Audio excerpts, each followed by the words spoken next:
Ang heavy ng breakfast ko sa hospital, oh.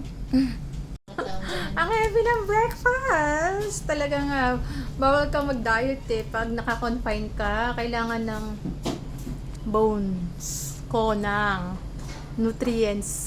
So, hindi na lang ako mag-lunch mamaya. Walang fasting.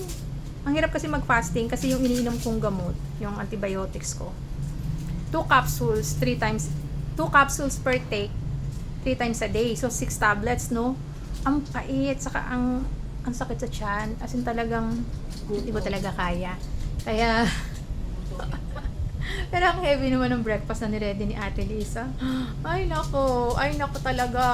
Usually kasi pag kumakain ako sa bahay, ang kinakain ko lang talaga protein. Wala talagang carbs. Ayan o, egg. Yan, puti lang na itlog. Mga 5 na itlog. Pero tinatanggal ko yung pula. Tapos chicken breast. Ganyan ako kumain sa bahay. Tapos more on pipino and labanos. Ganun. Nag-1 banana din ako each day. Saka 2 glasses of milk. With regular exercise every day, 15 to 20 minutes, sabi ng dati kong surgeon na I have to maintain my... Ano term na ginamit niya nun?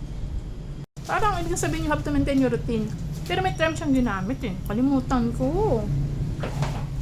Kaya ever since for the past 4 years, 15 to 20 minutes exercise ako sa bahay every day.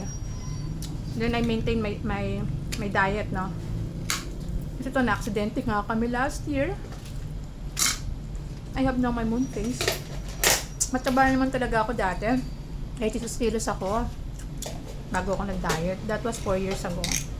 Alam, syempre gusto mong mabuhay, gusto mong mahaba ang buhay mo, alagaan mo na yung health mo. Diba? Oh, yung biryani rice, may boiled egg with egg yolk.